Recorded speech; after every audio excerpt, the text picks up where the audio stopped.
Sagittarius, welcome to your mid-October 2018 general tarot reading.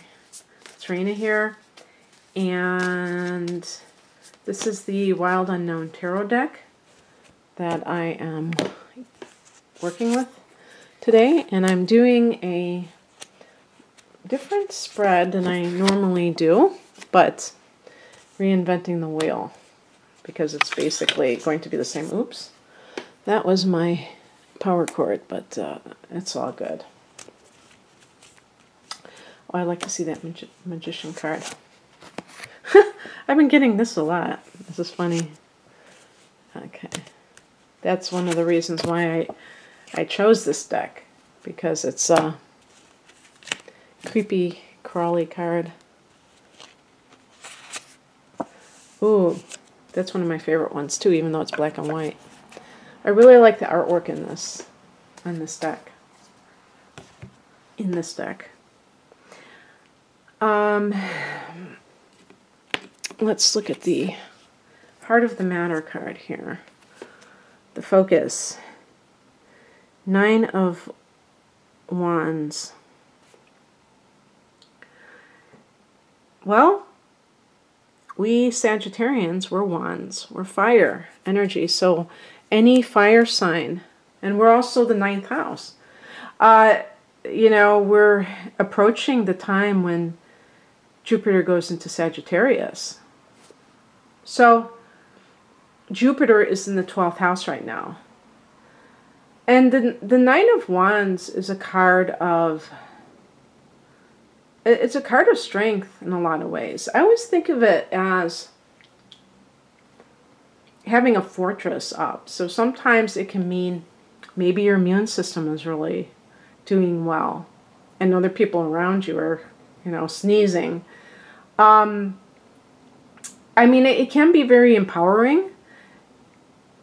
You may have a sense of like, I'm not going to allow anyone to get inside my head, you know, to, if you're at work, no one is going to be able to be underhanded with me because I am, you know, totally watching for any kind of subtle move. But it's a very good card in the sense that the number 9 connects with Jupiter, but also with, if you think of light workers, people who are helping others, in artists and things like that, and Wands is very creative. So anything that you are doing that is promoting that is featured. And in this particular deck they show a stairway, and it's like that sort of ambition, trying to better yourself. When wands are featured, the person's personal ambition is really stoked. Let's look at the card that it, and this, of course, as I said, this could involve a fire sign individual. So if not another Sagittarian, we're talking about an Aries or a Leo. The past that may be informing this current situation is the Ace of Swords. And this is a card that is really powerful for new beginnings, but there's this clarity. And for some reason, I really kind of connect these two cards, where it's like you really feel this sense of maybe purpose and strength, and now you're able to, it's like the bullseye, even though this isn't like a an arrow and all that stuff. I really sense there's some kind of I can't think of what it is, where it's just like cutting through to the truth of the matter. The Ace of Swords. It's interesting, the depiction of the Ace of Swords on this deck, because it looks like the Kundalini I don't know if they did that on purpose, where it's, you know, going up the spine. And so who knows, maybe it is on the spiritual level too, where you're feeling this sense of like spiritual empowerment. Yeah, you know, it's interesting. I have this card of the influences around you. And this is kind of going along with what I just said. The Magician card is a card of empowerment. And there's that sword again. I'll have to see what the sword represents. I think it might represent power. It might represent clarity, like cutting through the illusion. But with the Magician card, there's resourcefulness. It's number 1. So it's like really counting on yourself, not being dependent on somebody else to make things happen for you. But again, I feel this sense of powerful energy like surging through those of us who are Sagittarians. And the Magician card connects to Gemini, believe it or not. I would think it would be Aries, because Aries is one of those signs that's very independent. Not that Gemini isn't, but it's just interesting how these correspondences work. But it actually, the Magician card is connected to Mercury, so perhaps there is some kind of like you're involved in something with learning, and that is making you feel like you are able, maybe you're training for something, and you feel like when you're done with this, you're going to have more career success and you're going to have more independence. But the Magician card, I think, first and foremost, has to do with the law of attraction, and has to do with this idea of, I have everything I need to make things happen for myself. If I want to make money, I don't have to send out resumes. I can do it myself. I'm not saying that I'm going to be able to do it overnight or anything like that. I'm not expecting to. But I believe that I have some kind of a talent that somebody would pay money for. And I'm going to believe in myself.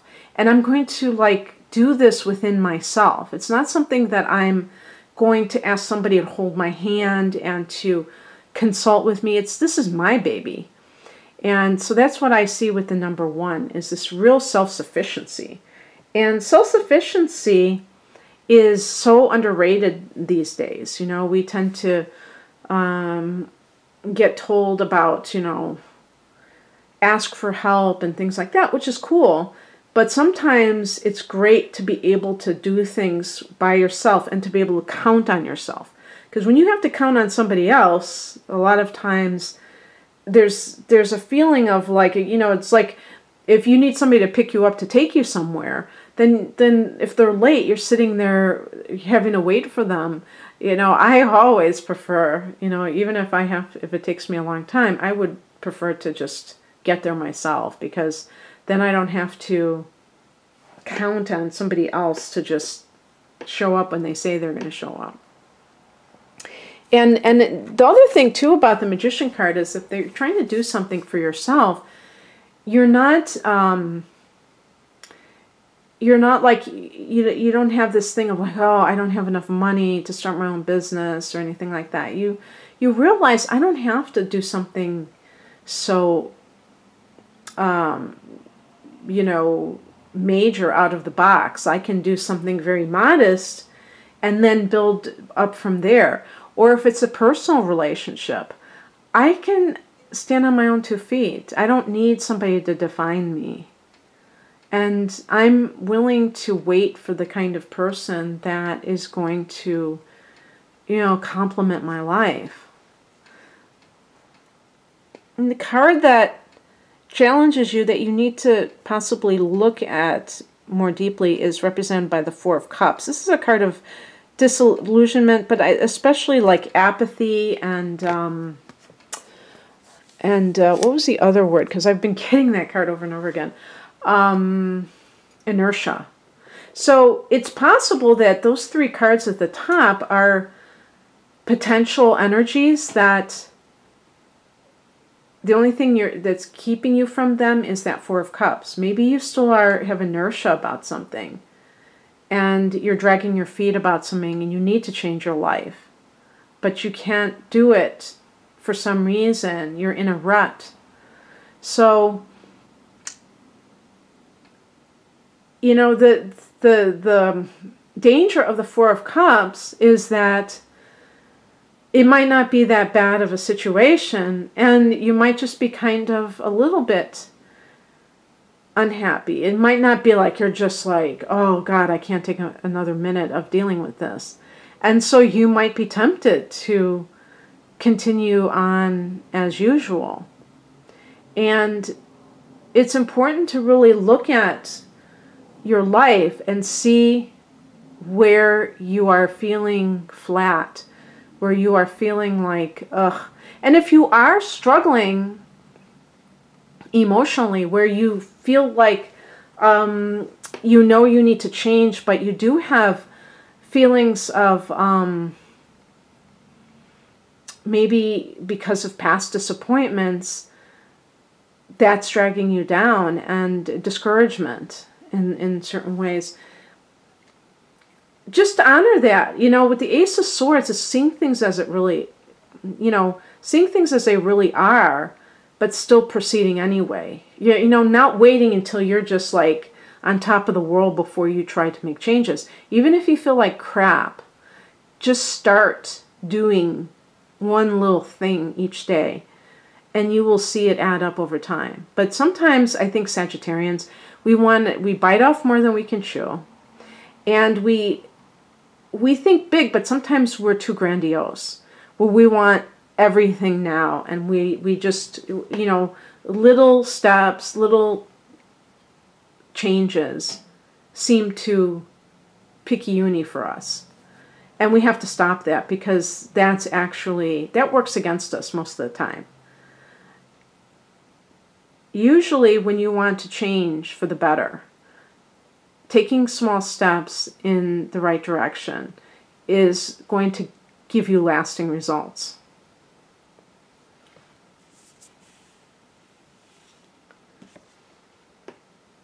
Advice is represented by the Seven of Pentacles, just what I was saying.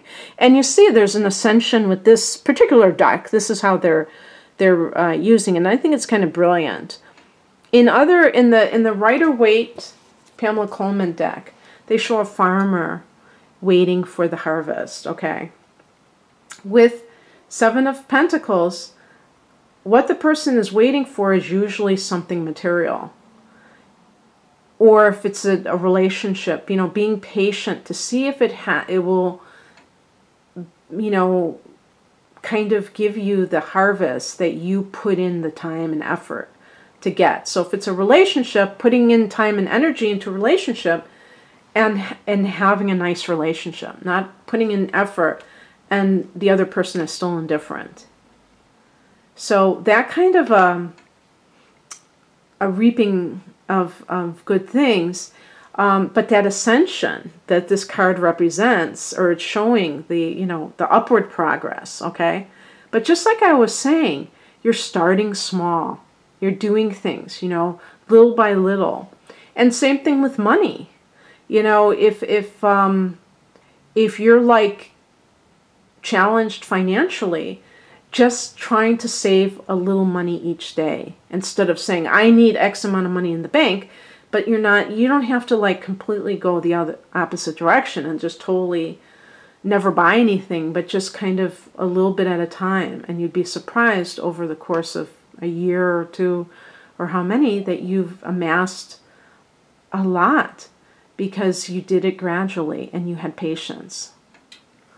It's really a card of patience. And then here I am, the outcome. I love this card so much. And this is, to me, a wonderful depiction of the Eight of Pentacles. This is a card of building on your skill set and, you know, really being hard at work, trying to do a great job, and financial success. But it's putting in that effort. And the number 8 is a power number.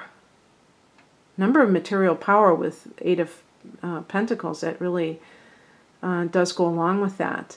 But the intricacy of that web, the spider has to spend a lot of time, a lot of effort to do things in such a detailed way. Sometimes Sagittarians, we tend to like want to cut to the chase and, you know, cut corners a little bit. And this is about not cutting corners. This is about being totally on point with your work, whatever it is that you're doing. So if you are someone who wants to start your own business, you're not going to do something slipshod. You're going to be very methodical, and you're going to, like I think of that Seven of Pentacles, you're going to do things, you know, put one foot in front of the other, step by step. Yeah, just like the stairs, going up the stairs, and doing something very thoughtfully and professionally, or with craftsman's like skills. All right. And for some of you, you're going to want to do some training so that you can get to that state where you're able to do, where you can profit from your skills, like the magician. The law of attraction isn't just about, oh, I'm going to think some nice thoughts and then things are going to drop from the sky into my lap. It's about praying and get your feet moving. But I mean, it's not even about praying. When I say pray, I really mean like visualizing what it is that you actually want. And then how can I co-create with the universe? It's not just about the universe, do your thing, be Santa Claus and give me what I want. So for some people, they might have to take a course, or they may have to, go to some university to get a degree. I mean, if you want to be a school teacher, you can't do it by chanting. You have to actually go to school and get a certificate. And